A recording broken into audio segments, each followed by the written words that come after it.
गांव कजूरी करौटा देवरिया में उस वक्त हड़कंप मच गया जब एक दोस्त की शादी में गया हुआ युवक को पीछे से किसी ने आकर गोली मार दिया। भाई साहब, उसके बाद देवरिया में पूरा हड़कंप मच गया। पूरे जहां पर शादी का माहौल था वहां पर शोक का मातम छा गया। चलिए पूरी घटना हम आपको विस्तार से बता देते हैं। आखिरकार ये घटना कहाँ की है और आखिरकार घटना एक कब हुई और कैसे हुई और किन्होंने किया और किसके कारण किया। दोस्त की शादी में गया था प्रॉपर्टी डीलर जिसका नाम राजन है और उसको शादी समारोह में ही खाना खाते समय भाई साहब गोली मार दी जाती है और उसकी मौके पे ही मौत हो जाती है। जब प्रॉपर्टी डीलर राजन जो है कि दूल्हे के पिता के साथ में खाना खाने बैठा था, उसी वक्त भाई साहब नकाब पोशी कुछ लोग आते हैं और राजन के पीछे पीठ पे भाई साहब गोलियां मार देते हैं। गोली मारने के बाद भाई साहब राजन की मौके पे ही मौत हो जाती है। उसके बाद भाई साहब पूरा हड़कंप मच जाता है, लेकिन वहां के अस्थायी लोग जो गोली मारने वालों को पकड़ने की कोशिश किए, लेकिन भाई साहब उन्होंने तमंचे के बल पर सबको दिखाकर भाई साहब वहां से फरार हो गए, रफू चक्कर हो गए। इस घटना के बाद भाई साहब आसपास के गांव में भाई साहब तनाव का माहौल पहुंच गया और पुलिस प्रशासन जो है कि भारी पुलिस प्रशासन की व्यवस्था कर दी गई कि फिर से कोई यहां पर तनाव का माहौल न हो जाए।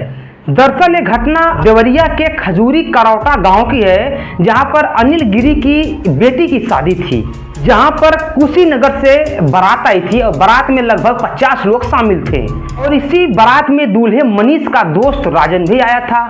बारात बहुत ही बाजे गाजा के साथ पहुंचती है और बारात पहुंचने के बाद भाई साहब द्वार पूजा होता है, सब लोग जल जलपान करते हैं और डीजे पे बहुत बढ़िया डांस भी होता है। मतलब सब कुछ बहुत बढ़िया माहौल चल रहा था। उसके बाद भाई साहब सब कुछ होने के बाद माला की तैयारी की जा रही थी। इसी बीच में खाना खाने का भी प्रोग्राम चल रहा था, लेकिन राजन जो है वो दूल्हे मनीष के पिता के संग में जाकर खाना खाने बैठता है। लेकिन भाई साहब जब खाना खा रहा था तो पीछे से अचानक कुछ नकाश पोशी लोग आते हैं और राजन को भाई साहब पीछे से गोली मार देते हैं। गोली मारने के बाद वहां पर भाई साहब हड़कंप मच जाता है और पूरे गांव में भाई साहब शोक का मातम फैल जाता है। और उसके बाद भाई साहब पूरा वहां पर सब लोग जो खुशियां सोच के आए थे, जो खुशी सोच के आए थे भाई साहब वहां पर मातम फैल जाता है। इसके बाद जो है कि गोली मारने के बाद जब वो लोग भागने का प्रयास करते हैं तो गांव के अस्थाई लोग उनको पकड़ने का भी प्रयास करते हैं, लेकिन भाई साहब उनके हाथ में तमंचा था और सबको ये लगा कि इनके पास भी गोली भी होगी और किसी के ऊपर फायर कर सकते हैं। इसके बाद भाई साहब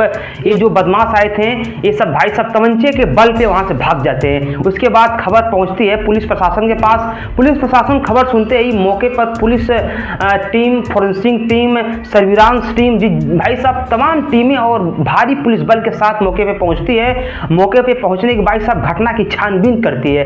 उसके बाद भाई साहब शव को कब्जे में लेकर पोस्टमार्टम के लिए भेज देती है। फिलहाल में आरोपियों को पकड़ने के लिए 4 टीम गठित की गई है और देखिए कब तक आरोपी पकड़े जाते हैं। और पुलिस ने आश्वासन भी दिया है कि जब भी आरोपी पकड़े जाएंगे तो उनके साथ में कड़ी कार्रवाई की जाएगी। लेकिन भाई साहब इसी बीच में बात पड़ जाती है कि शादी का क्या हुआ। भाई साहब शादी तो वहां पर होती है, लेकिन जो शादी बहुत धूमधाम से होनी थी वो बहुत ही दुख में और तकलीफ में होती है। शादी होने के बाद थोड़ा सा माहौल बिगड़ने के बाद जो है कि लड़की भी डर जाती है और भी कई सारे मतलब चीज़ों को देखते हुए लड़की की विदाई जो है कि तुरंत नहीं की जाती है।